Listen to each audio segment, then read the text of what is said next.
Bismillahirrohmanirrohim. Assalamualaikum warahmatullahi wabarakatuh. Perkenalkan, nama saya Sri Wahyuni Hamid, nomor stambuk F2019-011444 dari kelas C3 Farmasi, Stikes Mandala Waluya Kendari. Sekarang kita akan mempresentasikan tentang diagnosis dan penata laksanaan osteoartritis. Baiklah, langsung saja. Yang pertama yaitu definisi. Osteoartritis atau disingkat dengan OA merupakan bentuk artritis yang paling sering ditemukan di masyarakat, bersifat kronis, berdampak besar dalam masalah kesehatan masyarakat. Osteoartritis dapat terjadi dengan etiologi yang berbeda-beda, namun mengakibatkan kelainan biologis, morfologis, dan keluaran klinis yang sama. Sampai saat ini belum ada terapi yang dapat menyembuhkan OA. Penata laksanaan terutama ditujukan pada pengendalian atau menghilangkan nyeri, memperbaiki gerak dan fungsi sendi, serta meningkatkan kualitas hidup. Penata laksanaan OA panggul, lutut, atau OA pada tempat lain meliputi penata laksanaan secara non-farmakologi dan farmakologi. Operasi pengganti sendi hanya dilakukan untuk penderita dengan OA yang berat dan tidak respons dalam pengobatan terapi. Selanjutnya adalah gejala.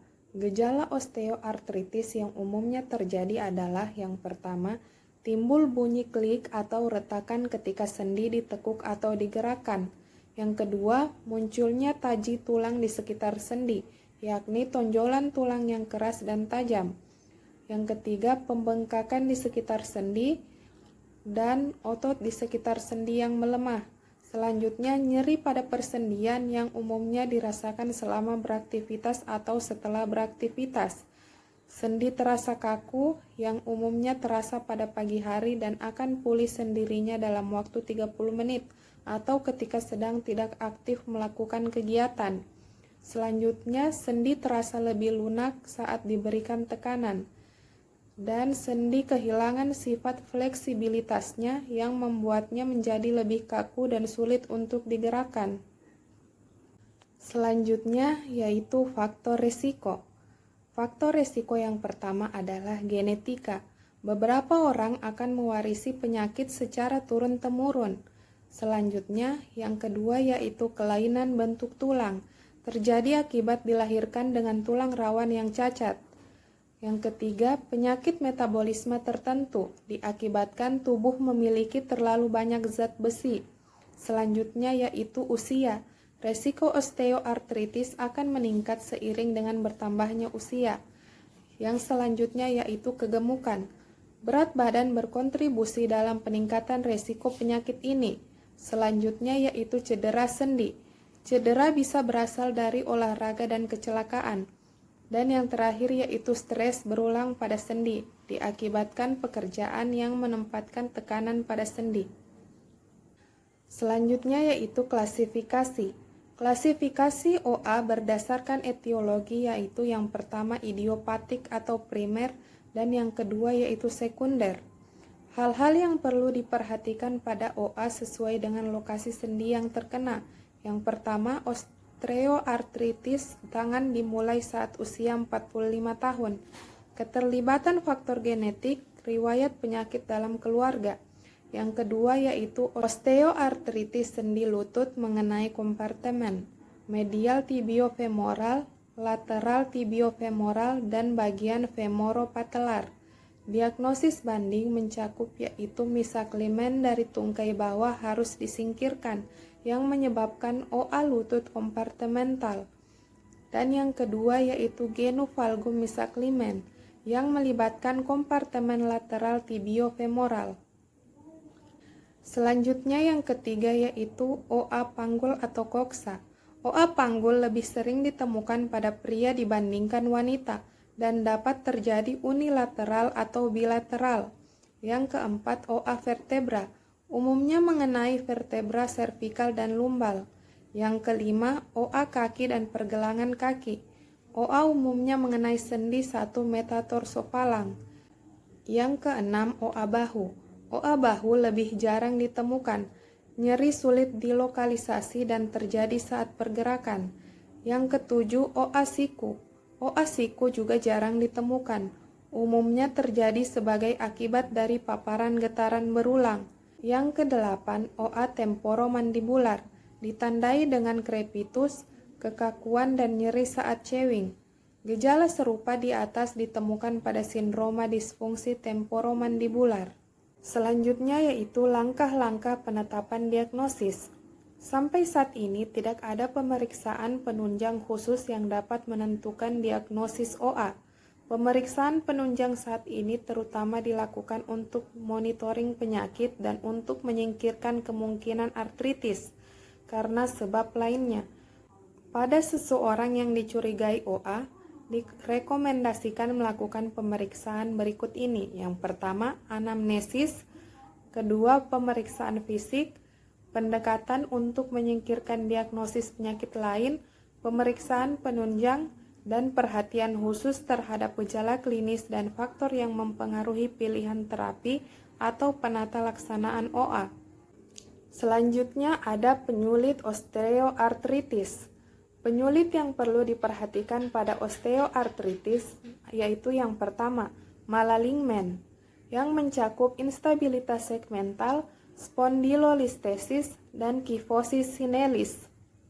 Selanjutnya ada intervertebral disc displacement, yang mencakup annular bulge, prolapsus discus, dan ekstruksi diskus. Dan selanjutnya ada kalsifikasi diskus intervertebralis, stenosis canalasis spinalis lebih sering pada daerah lumbal dan cervical. Gejala dan tanda yang timbul pada umumnya karena neuropati kompresi. Selanjutnya yaitu penata laksanaan. Strategi penata laksanaan pasien dan pilihan jenis pengobatan ditentukan oleh letak sendi yang mengalami OA, sesuai dengan karakteristik masing-masing serta kebutuhannya. Oleh karena itu diperlukan penilaian yang cermat pada sendi pasiennya secara keseluruhan, agar penata laksanaannya aman, sederhana, dan memperhatikan edukasi pasien serta melakukan pendekatan multidisiplin. Tujuannya yaitu yang pertama mengurangi atau mengendalikan nyeri, mengoptimalkan fungsi gerak sendi, mengurangi keterbatasan aktivitas fisik sehari-hari yang menyebabkan ketergantungan kepada orang lain, dan meningkatkan kualitas hidup, menghambat progresivitas penyakit, dan mencegah terjadinya komplikasi. Rekomendasi ini meliputi terapi non-farmakologi dan farmakologi. Tahap pertama, terapi non-farmakologi, dapat dilakukan dengan mengedukasi pasien, program penata laksanaan mandiri atau self-management programs, modifikasi gaya hidup. Yang ketiga, bila berat badan berlebih, program penurunan berat badan minimal penurunan 5% dari berat badan dengan target BMI 18,5 sampai 25.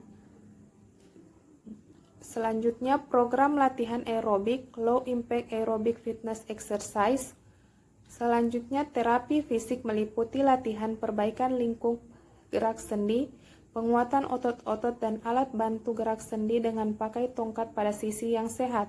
Yang terakhir, terapi okupasi meliputi proteksi sendi dan konservasi energi, menggunakan splint dan alat bantu gerak sendi untuk aktivitas fisik sehari-hari.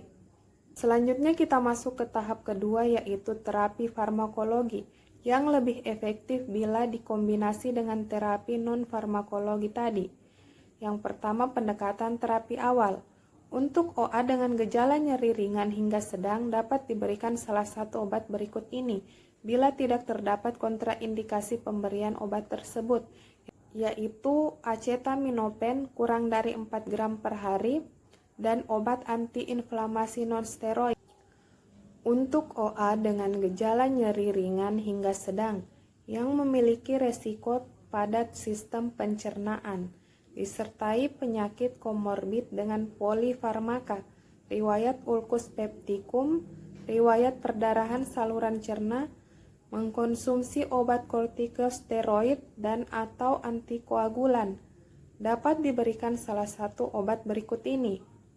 Yang pertama yaitu acetaminophen kurang dari 4 gram per hari, obat antiinflamasi non-steroid topikal, dan obat antiinflamasi non-steroid non-selektif dengan pemberian obat pelindung gaster. Dengan catatan, obat-obat tersebut ini dapat diberikan secara teratur pada pasien dengan gangguan fungsi liver, namun harus dihindari pada pasien peminum alkohol kronis. Untuk nyeri sedang hingga berat dan disertai pembengkakan sendi, aspirasi dan tindakan injeksi glukokortikoid intraartikular, misalnya triamcinolone hexatonide 40 mg. Untuk penanganan nyeri jangka pendek 1-3 minggu dapat diberikan, selain pemberian obat antiinflamasi non-steroid per oral. Selanjutnya yaitu ada pendekatan terapi alternatif. Untuk penderita dengan keluhan nyeri sedang hingga berat dan memiliki kontraindikasi pemberian COX-2 inhibitor spesifik dan OAINS dapat diberikan tramadol 200-300 mg dalam dosis terbagi.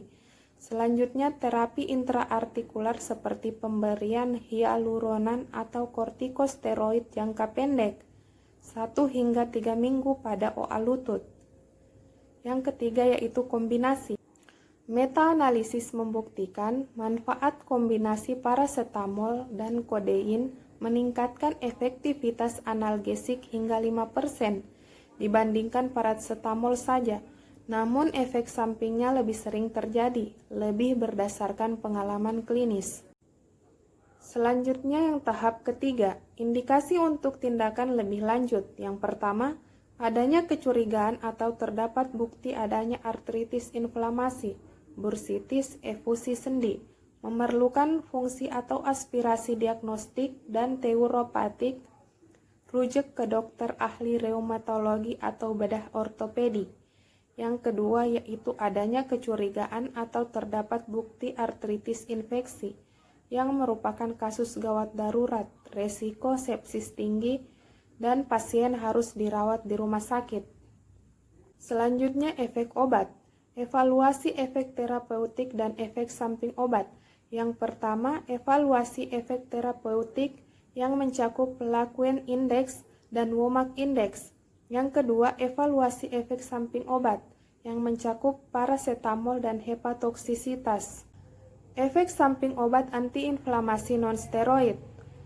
Yang pertama, gastroenteropati, dispepsia, ulserasi, perdarahan, dan kematian.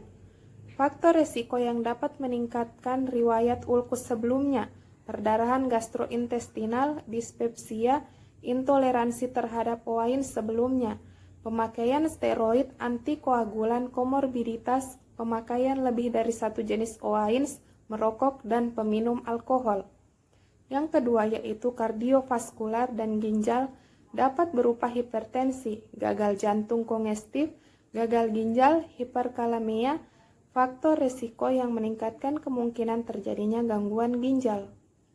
Selanjutnya, kita dapat melakukan pencegahan. Yang pertama dengan menjaga postur tubuh saat duduk atau berdiri, melakukan peregangan otot secara rutin, beristirahat dengan cukup dan teratur, menjaga berat badan ideal, selalu aktif dan rajin bergerak dan berolahraga. Selanjutnya yang terakhir yaitu pengobatan. Fisioterapi dan operasi juga mampu menangani osteoartritis, yaitu yang pertama fisioterapi. Penderita osteoartritis dapat menjalani fisioterapi untuk memperkuat otot-otot di sekitar persendian. Cara ini juga bisa meningkatkan fleksibilitas sendi dan otot serta mengurangi rasa sakit. Yang kedua yaitu operasi. Meski jarang dilakukan, operasi bisa dilakukan untuk memperbaiki atau mengganti sendi yang rusak agar penderita bisa lebih mudah bergerak. Sekian dari presentasi saya, lebih dan kurangnya mohon dimaafkan. Wassalamualaikum warahmatullahi wabarakatuh.